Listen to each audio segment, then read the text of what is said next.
Press Lord शीघ्र आसथिबा से सदाप्रभु को प्रथमे धन्यवाद दिए। आउ जते जन वीडियो देखुथिबा समस्त भाई भौणी माँ बापा समस्त को से ख्रीष्ट प्रेम रे पुणी थरे मो प्रेस लॉर्ड ज्ञापन करुछि। आउ आशा करुछि आज आपण माने अति सुंदर भावरे रही कहीं सदा प्रभु समस्त को आरोग्यकारी सुरक्षा करी आपण मानू आउ मते रखी अछंती। तेणुकरी आमे अल्प समय आमे प्रभुंकर किछि वाक्य को नहीं आमे आलोचना करिबा।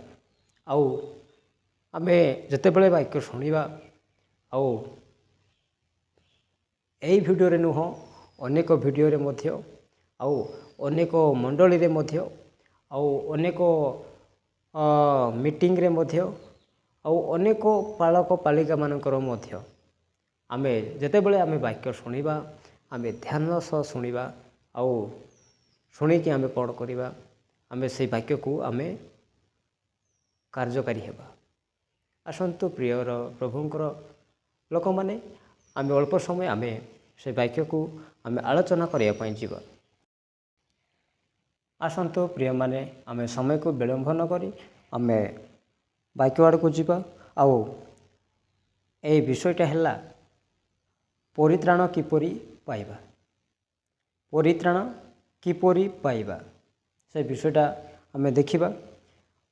गोटे वाक्य आमे खोलिबा रोमियो 10 पर्वर 13-14 पद को आमे देखिबा। मु आपण मानकु पढ़ी कि मु उत्साहित करा पे मु चाहे 13 रे देखिबा। कारण जे केही प्रभु को नाम धरी प्रार्थना करिवो से परित्राण प्राप्त हेबो। मोर प्रियर प्रभुंकर लोक माने देखंतु 13 रे अति सुंदर विषय रे आमे देखि अछु। कौन लिखा है पुणी थे मु पढ़िया पे मु इच्छा करुच्ची। कारण जे केही प्रभु को नाम धरी प्रार्थना करिवो से परित्राण प्राप्त हेबो। प्रियर प्रभुंकर लोक माने आमे जानिबा आउ केते महान केते शक्तिशाली केते आश्चर्यकर्म केते भयंकर लोक किए परमेश्वर। कहीं ना लिखाई कारण जे केही प्रभु को नाम धरी प्रार्थना करिवो से परित्राण प्राप्त हेबो बोली कि कहउछन्ती। हेले प्रभुंकर नाम धरी प्रार्थना जदि करिवो ताहले परित्राण हे जीवो। से परित्राण माने अपरित्राण किछि भी नुहे, असंभव नुहे, संभव। से प्रभु जीशु ख्रीष्ट अति भयंकर। मोर प्रिय माने अति भयंकर। आमे जानिबा परित्राण हो जीवो माने जे असुस्थ अछंती सुस्थ हो जिवे, जे माने अंधकार रे अछंती से माने आलोक हो जिवे, जे माने लेंगड़ा अछंती से माने चालिबे, जे माने अंध रे अछंती से माने आखि देखिबे, जो माने गुंगा अछंती से पाटी खोलिबे। मोर प्रिय माने किंतु तांकर नाम अति भयंकर माने अति भयंकर। से कहते कारण जे केही प्रभु को नाम धरी प्रार्थना करिवो से परित्राण प्राप्त हेबो। से परित्राण ही निश्चिंत भावरे पाइबो। परित्राण केमिति पाइबो आमे 14 रे आमे देखिबा आउ जानिबा।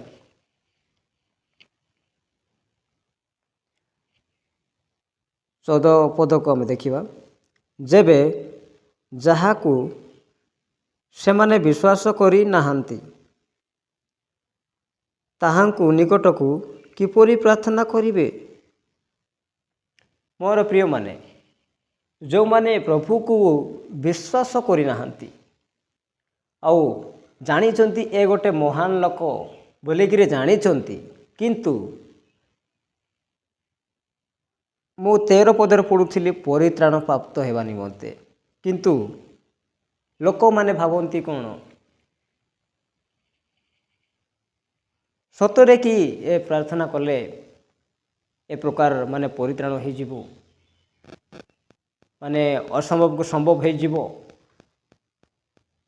ଅସୁସ୍ଥକୁ ସୁସ୍ଥ ହେଇଯିବ, ଲେଙ୍ଗଡ଼ାକୁ ସେ ଚାଲିପାରିବ, ଲୋକମାନେ ଭାବନ୍ତି। କିନ୍ତୁ ଏଇଟା ନିଶ୍ଚିନ୍ତ ଭାବରେ ଏଇଟା 100% ଏଇଟା ହିଁ ସତ। କାହିଁକି ସତ ମୋର ପ୍ରିୟମାନେ? ଯେଉଁମାନେ ଜାଣିନାହାନ୍ତି ସେମାନେ ଜାଣିପାରିବେ ନାହିଁ, କିନ୍ତୁ ଯେଉଁମାନେ ପ୍ରଭୁକୁ ଚିଣିଛନ୍ତି, ପ୍ରଭୁଙ୍କର କଥା କେତେ ମଧୁର ସେମାନେ ଚାଖିଛନ୍ତି, ସେମାନେ ହିଁ ଜାଣିପାରିବେ ପ୍ରଭୁଙ୍କର ଶକ୍ତି କେତେ, ଶକ୍ତି ସାମର୍ଥ୍ୟ। କାହିଁକି ସେ ଗୋଟେ ମହାନ ପ୍ରଭୁ ଅଟନ୍ତି।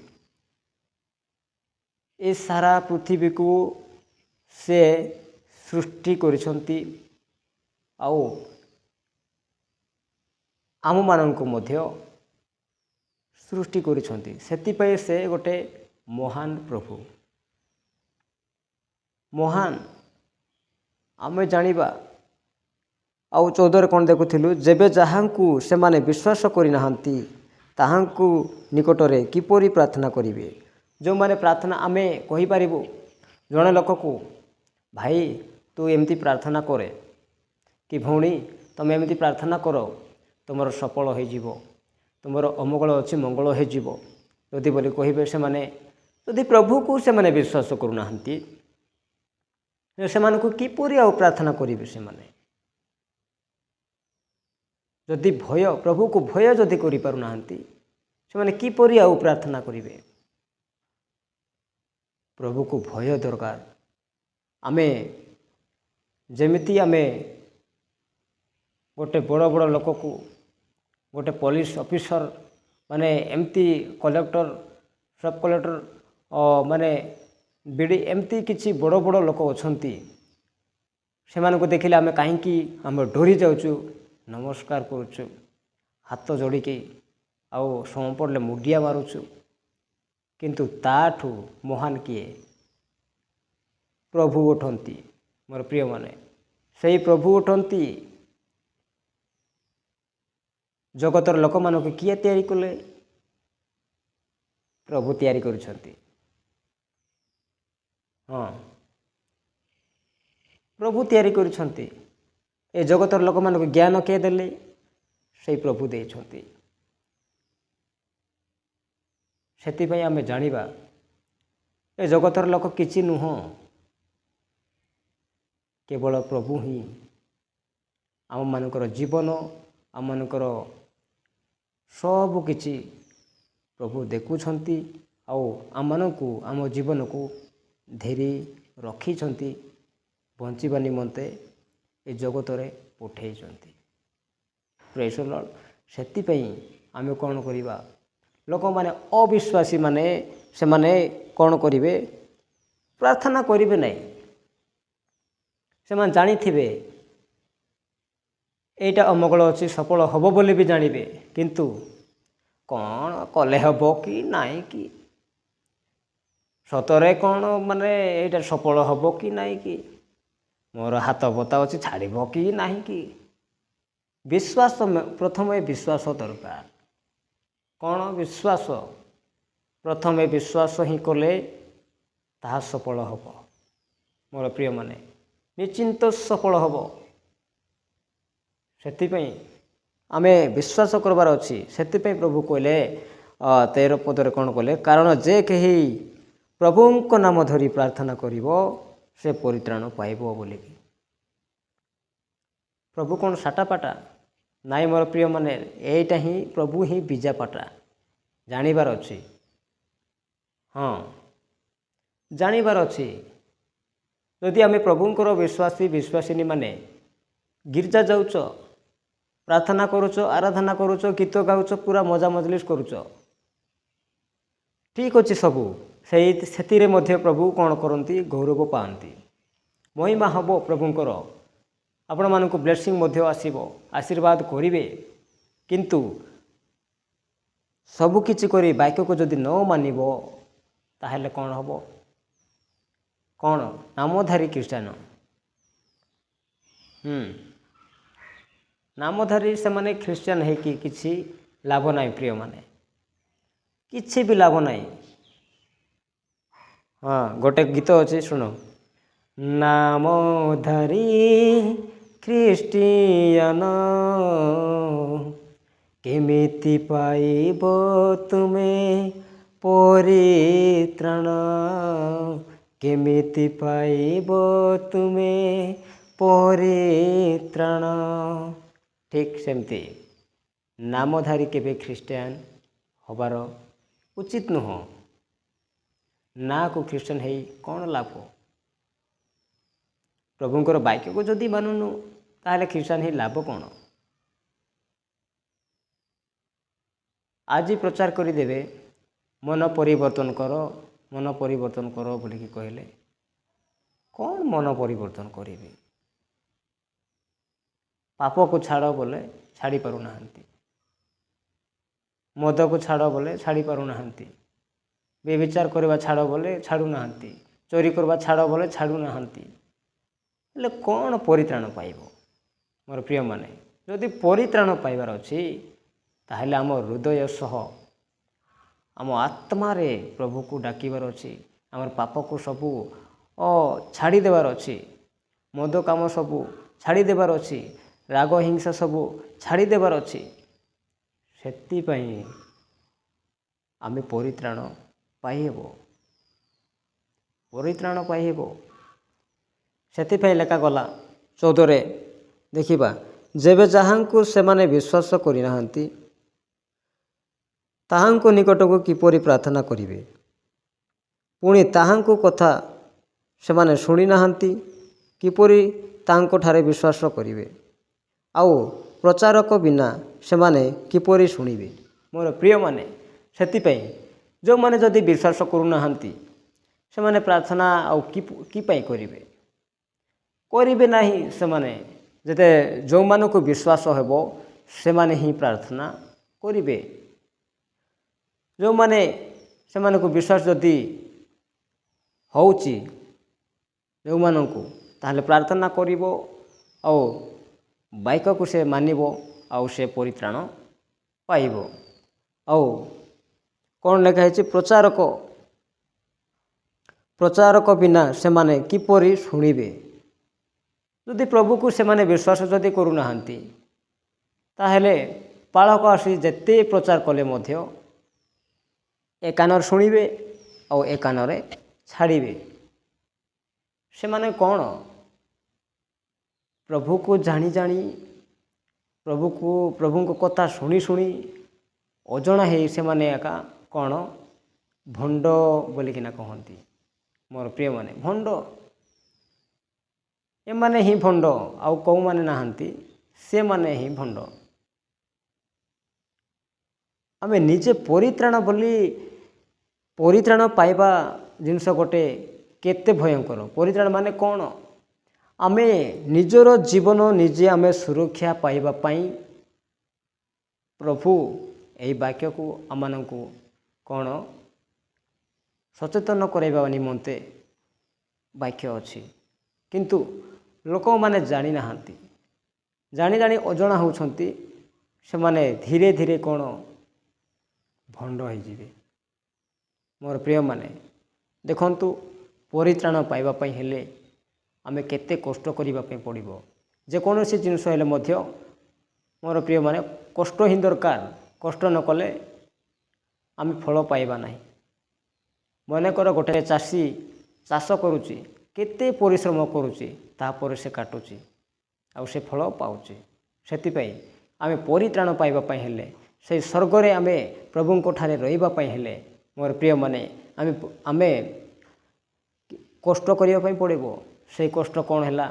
ଆଗରେ ଆମେ ପାପ କରୁଥିଲୁ, କେତେ ଖୁସିରେ ମାନେ ଆନନ୍ଦ ଲାଗୁଥିଲା ପାପ କଲେ।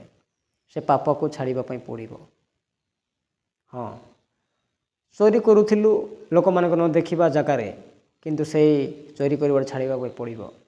ଲୋକମାନଙ୍କୁ ଗାଳି କରୁଥିଲୁ, ନିନ୍ଦା କରୁଥିଲୁ, ଅପମାନ କରୁଥିଲୁ, ଆଉ ହିଂସା କପଟ ହେଉଥିଲୁ, ଏସବୁ ଛାଡ଼ିବା ପାଇଁ ପଡ଼ିବ। ଯେଉଁମାନେ ନିଶା ଦ୍ରବ୍ୟ କରୁଥିଲ ସେମାନେ ସବୁ ଛାଡ଼ିବା ପାଇଁ ପଡ଼ିବ। ଯେଉଁମାନେ ଖଇନି ଗୁଟକା ପାନ ପୁଡ଼ିଆ ଏସବୁ ଖାଉଥିଲ ସେମାନେ ଛାଡ଼ିବା ପାଇଁ ପଡ଼ିବ। ପ୍ରଭୁ ଏହି ପ୍ରକାର ଲୋକମାନଙ୍କୁ ପ୍ରଭୁ ପସନ୍ଦ କରନ୍ତି ନାହିଁ।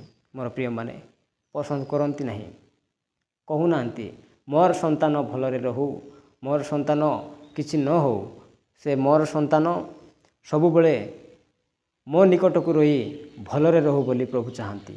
କିନ୍ତୁ ମନ୍ଦ କାର୍ଯ୍ୟ ମନ୍ଦ ଆତ୍ମାରେ ପଶିବା ପାଇଁ ପ୍ରଭୁ ଚାହାନ୍ତି ନାହିଁ। ସେଥିପାଇଁ ଆମମାନଙ୍କୁ ବାକ୍ୟ ଦେଇ ଉଦାହରଣ ଦେଇ ବାକ୍ୟକୁ ଆମେ ଯଦି ପାଳନ କରିବା ତାହେଲେ ପ୍ରଭୁକୁ ଆମେ ମାନିବା।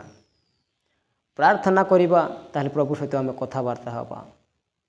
ବାକ୍ୟକୁ ଆମେ ପଢ଼ି ଆମେ ମାନିବା ତାହେଲେ ପ୍ରଭୁଙ୍କ ସହ କ'ଣ କରୁଛୁ? ସବୁବେଳେ ଆମେ ପ୍ରଭୁଙ୍କ ଠାରେ କଥାବାର୍ତ୍ତା ହେଇ ତାଙ୍କ ସାଙ୍ଗରେ ରହୁଛୁ। ଆମେ ମାନିବା। ମୋର ପ୍ରିୟମାନେ ସେଥିପାଇଁ ଆମେ ପରିତ୍ରାଣ ପାଇବା ପାଇଁ ଏ ପ୍ରକାର ସବୁ କଷ୍ଟକୁ ଆମେ ସହ୍ୟ କରିବାର ଅଛି, ସହ୍ୟ କରି ଚାଲିବାର ଅଛି, ଧୈର୍ଯ୍ୟ ଧରିବାର ଅଛି। ଯେକୌଣସି ଜିନିଷ ହେଲେ ମଧ୍ୟ ଅତି ଫଟାଫଟ ଅତି ଶୀଘ୍ର ହେଇନପାରେ। ଧରିନିଅ ତୁମେ ଗୋଟେ ଜାଗାରେ ଯାଉଛ, ଘରରୁ ବାହାରିକି ମାର୍କେଟ ଯିବା ପାଇଁ ବାହାରିଛ। ହେଲେ ମାର୍କେଟରେ ଯିବା ପାଇଁ ତୁମକୁ କ'ଣ ଗାଡ଼ି ଦରକାର। ଗାଡ଼ି ଯଦି ଛକରେ ଗଲେ ଗାଡ଼ି ଆସିବ, ତାପରେ ବସିକିରି ଯିବ। ହେଲେ କେତେ ସମୟ ଲାଗେ? ଗାଡ଼ି ଆସିଲା ପରେ ମାର୍କେଟକୁ ଯିବା ପାଇଁ କେତେ ସମୟ ଲାଗିଥାଏ ଏଇଟା ଜାଣୁ। ସେଥିପାଇଁ ଠିକ୍ ସେହିପରି ମୋର ପ୍ରିୟମାନେ ଆମେ ମଧ୍ୟ ପରିତ୍ରାଣ ପାଇବାର ଅଛି ବୋଲେ ବହୁତ କଷ୍ଟ ମେହନତ କରିବାର ଅଛି। ପ୍ରଭୁଙ୍କର ବାକ୍ୟକୁ ମାନବାର ଅଛି। ବାଳକମାନେ ଯଦି ଆସି ମଣ୍ଡଳୀରେ ପ୍ରଚାର କରନ୍ତି, ଆମେ ଧ୍ୟାନ ସହ କାନ ଡେରି ଆମେ ଶୁଣିବା। ଶୁଣିକି ସେମାନେ ବୁଝାନ୍ତି, ବୁଝାଇଲା ପରେ ଆମେମାନେ ମଧ୍ୟ ବୁଝିବାର ଅଛି। ଆଉ ଏହି କାମ କର ନାହିଁ। କେବେ ମଧ୍ୟ ଭୁଲ ଶିକ୍ଷା ଦିଅନ୍ତି କି ନାହିଁ? କେବେ ବି ନୁହେଁ। ସବୁ ସଠିକ୍ ଶିକ୍ଷା ବାଇବେଲରେ ହିଁ ମିଳେ। ମୋର ପ୍ରିୟମାନେ ମନେ ରଖନ୍ତୁ, ସଠିକ୍ ଶିକ୍ଷା, ସଠିକ୍ ଆନ୍ସର, ସଠିକ୍ ଜ୍ଞାନ ବୁଦ୍ଧି ବାଇବେଲରେ ହିଁ ମିଳେ। ଆଉ କୌଣସି ବହି କିମ୍ବା କୌଣସି ନୋଟବୁକ୍ ଯେକୌଣସି ବୁକ୍ରେ ମିଳେ ନାହିଁ। ମୋର ପ୍ରଭୁ ଯୀଶୁ ସାଟାପାଟା ନୁହେଁ। ସେଥିପାଇଁ ଆମମାନଙ୍କୁ ଅତି ସୁନ୍ଦର କରି ଗଢ଼ି ଏ ଜଗତରେ ଏତେ ଆନନ୍ଦରେ ଆମମାନଙ୍କୁ ବଞ୍ଚାଇଛନ୍ତି। ତାଙ୍କରି ପ୍ରଶଂସା, ତାଙ୍କରି ମହିମା, ତାଙ୍କରି ବାକ୍ୟ, ତାଙ୍କରି ଆରାଧନାରେ ଆମେ ରହି ଯେତେଦିନ ଆମେ ବଞ୍ଚିବୁ ସେତେଦିନ ପ୍ରଭୁଙ୍କର ସେବାରେ ରହିବା ଆଉ ସେବାରେ ବଢ଼ିବା। ପ୍ରଭୁଙ୍କଠାରେ ରହି ଆମେ କେବେ ମରୁ ଆମେ ଜାଣିନାହୁଁ। କିନ୍ତୁ ଯିଏ ଜନ୍ମ ଦେଇଛନ୍ତି, ଯିଏ ଜୀବନ ଆମମାନଙ୍କୁ ବଞ୍ଚାଇଛନ୍ତି, ସେହି ଖ୍ରୀଷ୍ଟ ପ୍ରଭୁ ହିଁ ଜାଣିଛନ୍ତି ଆମର ଜୀବନ କେବେ ଯିବ। ମୋର ପ୍ରିୟମାନେ ସେଥିପାଇଁ ଆମେ ଯଦି ପ୍ରାର୍ଥନା କରିବା, ଆମେ ଯଦି ବାକ୍ୟକୁ ମାନିବା ଆଉ ବାକ୍ୟ ଅନୁସାରେ ଯଦି ଆମେ ଚାଲିବା ତାହେଲେ ଆମେ ନିଶ୍ଚିନ୍ତ ଭାବରେ ପରିତ୍ରାଣ ପାଇଗଲୁ। ପ୍ରେଜ୍ ଦ ଲର୍ଡ। ପରିତ୍ରାଣ ପାଇଗଲୁ ବୋଲି ଆମେ ବିଶ୍ୱାସ କର ମୋର ପ୍ରିୟମାନେ। ଆଉ ପରିତ୍ରାଣ ପାଇବା ପାଇଁ ଆମର ମନ ପରିବର୍ତ୍ତନ ଦରକାର। ମନ ପରିବର୍ତ୍ତନ ଦରକାର। ଆଉ ଯେମିତି ଆଗରେ ଯେମିତି ଥିଲ ସେ ପ୍ରକାର ନୁହଁ, ଅଲଗା ହେବାର ଅଛି। କେମିତି ଅଲଗା? କହିଥିଲି, ମଦ ଛାଡ଼ିବାର ଅଛି। ଯଦି ଖାଉଥିଲେ, ମଦ ପିଉଥିଲେ, ମଦ ଛାଡ଼ିବାର ଅଛି। ପୁଡ଼ିଆ ଗୁଟକା ଖଇନି ଏସବୁ ଯଦି ୟୁଜ୍ କରୁଥିଲେ ଛାଡ଼ିବାର ଅଛି। ପାପ କରୁଥିଲେ, ପାପକୁ ଛାଡ଼ିବାର ଅଛି। ଚୋରି କରୁଥିଲେ, ଏସବୁ ଛାଡ଼ିବାର ଅଛି। ବ୍ୟଭିଚାର କରୁଥିଲେ, ଏସବୁ ଛାଡ଼ିବାର ଅଛି। କୌଣସି ପାପ ନଥିବାର ଅଛି। ମନ ପୁରା ପରିବର୍ତ୍ତନ ଥିଲେ ନିଶ୍ଚିନ୍ତ ଭାବରେ ସେ ପରିତ୍ରାଣ ପାଇବ। ସ୍ୱର୍ଗରେ ଯାଇ ସେ ଅତି ଆରମ୍ଭରେ ପ୍ରଭୁଙ୍କ ଠାରେ ରହି ଜୀବନଯାପନ କାଟିବ। କିନ୍ତୁ ସେ ସ୍ୱର୍ଗରେ ଭୋକ ନାହିଁ, ଶୋଷ ନାହିଁ, କି ମରଣ ମଧ୍ୟ ନାହିଁ। ମୋର ପ୍ରିୟମାନେ, ଏହି ଜଗତରେ ଆମେ ଯେତେ ଛୋଟପଟ ପ୍ରଭୁଙ୍କ ଠାରେ ନାହିଁ। ଏଇଟା ମନେ ରଖନ୍ତୁ ମୋର ପ୍ରିୟମାନେ, ପ୍ରଭୁଙ୍କ ଠାରେ ନାହିଁ।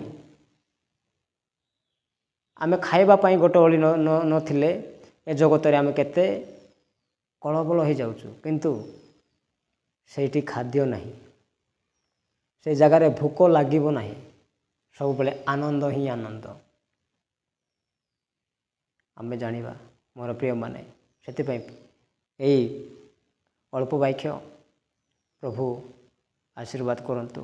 ଆଉ ଯେତେ ଜଣ ଭିଡ଼ିଓ ଦେଖୁଥିବା ସମସ୍ତଙ୍କୁ ମୋର ପୁଣି ଥରେ ପ୍ରେଜ୍ ଲର୍ଡ ଧନ୍ୟବାଦ।